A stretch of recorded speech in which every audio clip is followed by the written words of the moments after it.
Yeah, my hat's off to them. And I know that this is a tough time to, it's an understatement. So from a billing perspective, many of your customers are facing hardships.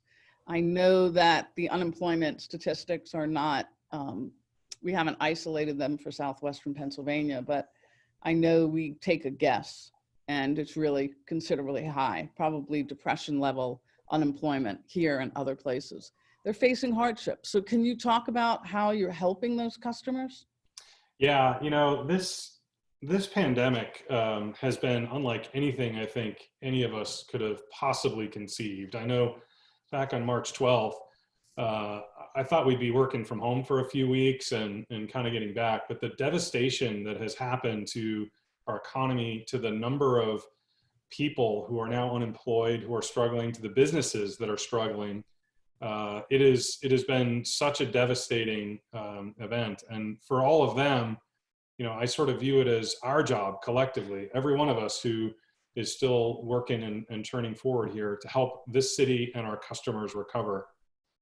We have done a lot. We immediately suspended any shutoffs. So we have not been shutting anyone off their power since this all started. No matter what, if you can't pay your bill, you're still not going to lose power.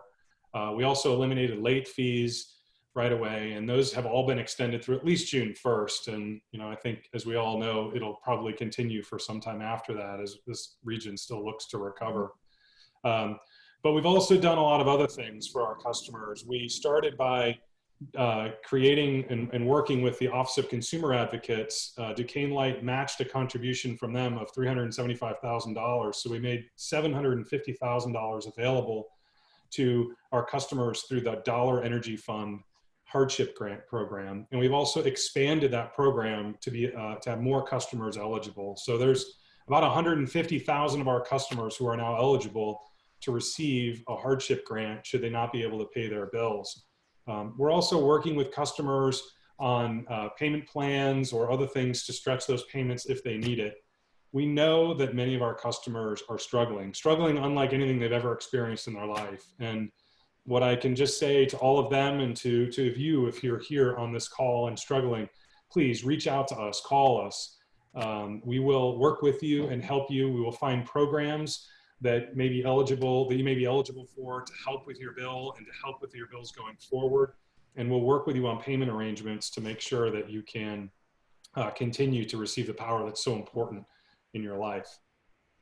Jonathan, I think we have one question. Do you see a question? Yeah, absolutely. So we have Seth Beckerman here asking, what percentage of your power is generated by nuclear, coal, natural gas, wind, solar, and geothermal? Yeah, and as I mentioned, we don't generate electricity anymore. So for some portions of our customers who don't choose to take advantage of a competitive electric retail provider, we will still provide energy. We basically just buy it at the market. So we meet all of Pennsylvania's requirements for renewables and solar energy, but we basically just buy from the market and turn around and hand it directly over to our customers. So in Pennsylvania today, most of the energy is generated by nuclear and natural gas. Those are the big resources that are dominant.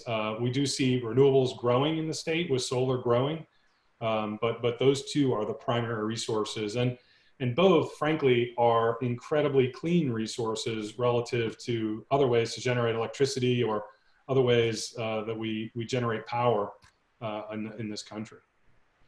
So last year, Duquesne Light joined forces with the Tech Council on a segment called Road Trip 2.0, which we actually featured several electric vehicles and the role that Pittsburgh manufacturing firms play in the EV supply chain.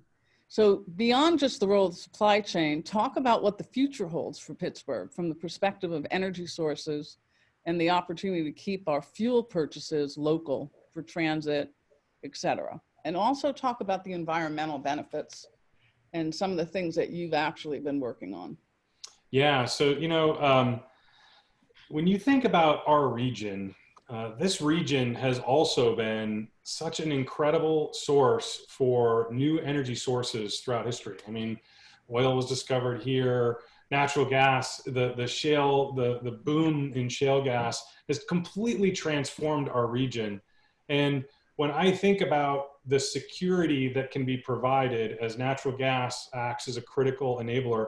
We can bring the gas from here, we can source it locally, we can use it to generate electricity cleanly, and then we can use that electricity hopefully to power electric vehicles. As you talked about, I think the future of electric vehicles is the future of transportation.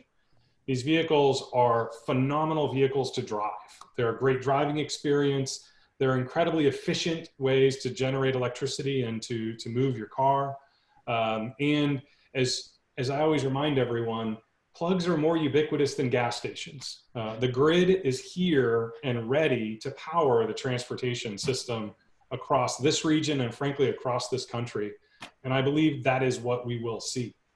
And when we see those electric vehicles, when you're driving an electric vehicle and plugging it in here, you know a few things. You know you're generating a third of the carbon emissions of a gasoline vehicle. Just in Pennsylvania, with our clean sources, with natural gas, with nuclear, with the mix we have, you're cutting your carbon emissions by 2/3 switching to a gas vehicle. It's also cheap and reliable. You don't have maintenance issues like you do in gas vehicles, and you're gonna have a lot of fun driving them. But it's not just a lot of fun, that's for sure. Yeah, absolutely. 2.0 last year, I didn't want to get out of the S. That's for sure. It was a little addictive. And you know, Tesla has made amazing cars, and they've done a great job of transforming this. But others have followed. You know, the Audi, the new Audis are out, the Volkswagens are out. There's so many Porsches. Everybody's got their electric vehicles coming, and I'll tell you, just something like the Chevy Bolt, which is the follow-on to the Volt. But is an incredible car at a really low price point. And when you factor in the change in maintenance and the fuel savings you have over its life, it's a cheaper car to drive. And you'll enjoy that one too. The other thing I'm excited to see transform in this region is our public transit system. Right. We need to transform our public transit system and bring all electric to our bus fleet. We saw the first electric buses, which we partnered with the Port Authority to install chargers so that they're ready to charge these buses. And they are now out on the Pittsburgh streets. I wish we could have had the big ribbon cutting, but we've all been sequestered away. So let's virtually cut the ribbon. You know, the buses are out. They're a great experience for consumers. And when you think about the air quality benefits, especially in our downtown streets or in our neighborhoods, where those buses today produce a lot of noise, a lot of emissions. Mm-hmm. When we put a clean electric buses in our city streets, we're going to transform Pittsburgh. So there are a couple of questions out there, Jonathan, about innovation and about, can you see them? Absolutely, yeah. I had another question that was sent to me through the private part of the chat that I thought was really interesting. Does Duquesne Light have a position on whether Governor Wolf joins the Regional Greenhouse Gas Initiative? Yeah, I mean, as I mentioned, we don't, because we're not in the generation business, we don't tend to take the policy positions on those big initiatives. I will say, you know, that Reggie is one vehicle that we can go down to clean up our generation fleet. I don't believe it's the only one, but I do believe it is a regional entity, and it looks at carbon emissions, which are things that I think are very important. But from a public policy perspective, we don't really get into the question around generation, because that's not really our business. Our business is making sure that no matter what you want to do with the electric grid, we're here for you. Speaking of the grid, how is innovation really changing the grid now? Obviously, so much is happening and being developed to really stabilize and make it secure. Yeah. You know, I mean, when you think about it, the grid is completely transforming. It is this incredible machine, you know, that, again, started right around here in Pittsburgh with Westinghouse and the technologies that came available. But for the entire time, virtually the entire time, the grid, the premise was you generate electricity one place, you transmit it, and you use it another place. And that is completely changing as solar rooftops are becoming readily available, and many customers are choosing to take advantage of generating their own clean electricity right at their home.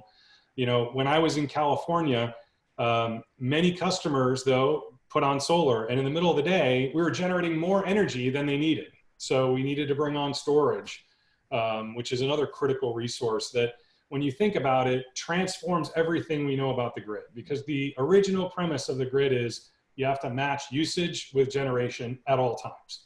Not anymore. The innovation that is enabled by that allowing the grid to be now a network connection amongst many different generators, many different consumers, many different storage resources, so that we can optimize its use, optimize the amount of capital that has to be deployed to be reliable for customers. That's transformed how the grid operates. And then when you layer on intelligence, machine learning, big data technology, sensing, it's a completely different world that we can build for. The challenge is much of the grid looks a lot like what something Westinghouse would recognize. So we have to update it as we move forward and update it for the future. Yeah, we actually have a Still comment. have more questions. Yeah, we actually have a comment about that. The idea that we are improving the grid, but the infrastructure still looks like it's from Westinghouse's day and age. What's being done about reinvesting in that? So yeah, we're working on that. let me jump in here. One of the things that you spoke about at the breakfast as this pandemic started was this whole movement towards integration. And I know you have a great visual on it, but is there a way that you can sort of capture that? Because I think that's the epitome of your vision. Yeah, I mean, when you think about a system now where, well, again, let me go back to the point of the grid was originally built on the premise that you had to generate electricity at the same time it was used. And we all used electricity very differently throughout the day. So as a result, the way the electric system was built was it was built to ensure that there was always enough capacity on the single highest hour of the year. And then we built some safety margin on top of that. But through most of the year, much of that grid was not actually being used at full capacity because it had to be ready to generate and transmit the energy at its highest possible peak. But today, as we let go of that constraint, as we think about storage on the system, as we now think actually about intelligent buildings and generation locally at customer sites, when you optimize all of that together, when you truly integrate that system, now suddenly the grid, which looks very peaky in how it's used during the day, and as a result, we had to build the grid for a capacity way up here. Well, if we can level out that demand curve on the grid by using local storage, local generation, microgrids in different regions, suddenly the grid can become much more reliable and even more affordable over time as we can decrease the amount of capacity on that system. It's a really exciting future. And as I think about it, if we're going to have now transportation on the system and other things, what it means is we really hopefully don't have to build a lot more wires out into the world. We can make the system that's here even more efficient and effective at delivering new load for the future. Well, I'm going to jump to another question in a minute, but that's an important piece of the audience that you're talking to right now in terms of innovation, because what the takeaway from that presentation and what you just talked about now is the opportunity for partnerships and strategic relationships of the amount of innovation that's going on here in the region.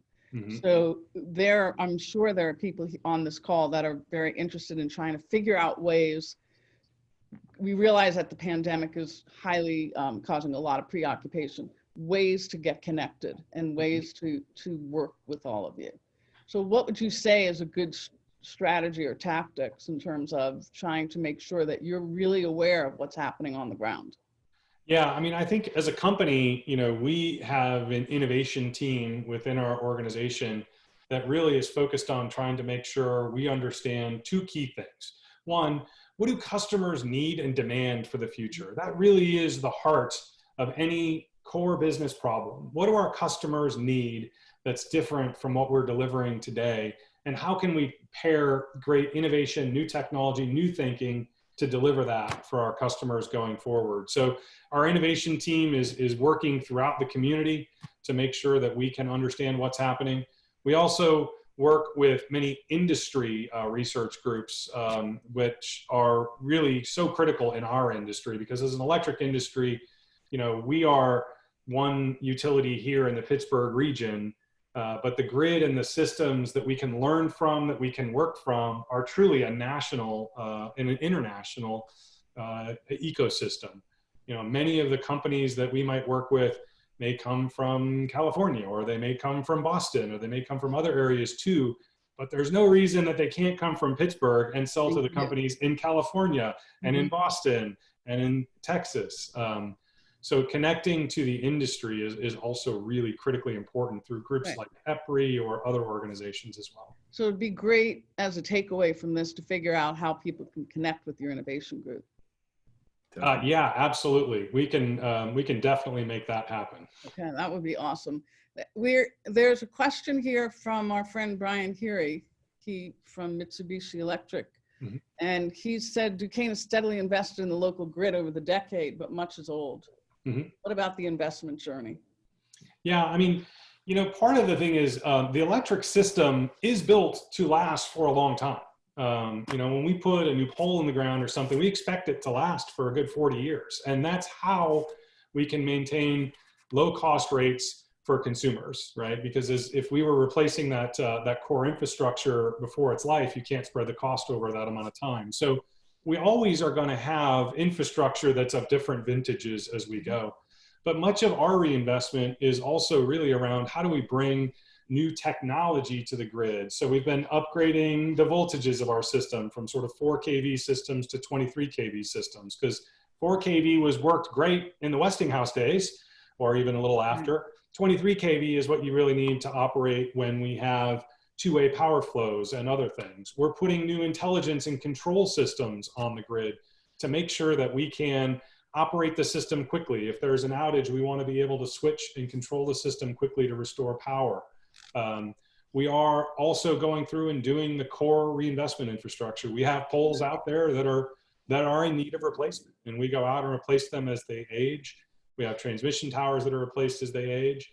But when you look at a substation as an example, much of our substations are very old sites where we have invested in new technology over time and integrated new transformer technology or new components and equipment. But you'll still see stuff that might look a little old. It still operates great and it delivers reliably for customers, and it's much cheaper. Okay, Jonathan, there's a question, a piece of Doug Root's question we might have time for, or maybe it's just a statement. Yeah, no, it's both. Actually, Steve says, you're being way too modest describing Duquesne Light's assistance to the community. You guys contributed $500K to the Emergency Action Fund at the Pittsburgh Foundation, and completely lauds that. He would appreciate your sense as being CEO as to like how we're going to come back. How is this nation going to recover? Is it going to be something quick like Trump thinks, or can be something maybe a little more prolonged? Yeah. I mean, well, first I will say this. As soon as this pandemic hit, it was clearly going to have a huge impact on our community and our customer base. And one of the things I love about the utility industry is we are completely tied to our community and to our customers. I always remind people, for Duquesne Light to be successful, Pittsburgh must be successful as a region. If this region and our customers struggle, we will struggle. So we quickly realized that we need to step up and help the community. The Pittsburgh Foundation did the incredible act of working with the foundations in our region to create the Emergency Action Fund. And we wanted to be one of the first to step up and help participate. Many important corporate partners from Pittsburgh have continued that donation trend and continue to support it. And frankly, that's something that's so unique and special about Pittsburgh. We band together and we are going to get through this together. I love the Steel City shirt, that I always see that I love so much. Tough times didn't break us, they made us. And I think that this is another one of those moments for Pittsburgh that we will see again. When we talk about the recovery, I think a lot depends on how good we do as a region at containing this pandemic as we go forward. It's great that we've moved to yellow. That's an important milestone and step. But as I remind everybody, getting to yellow is not the goal.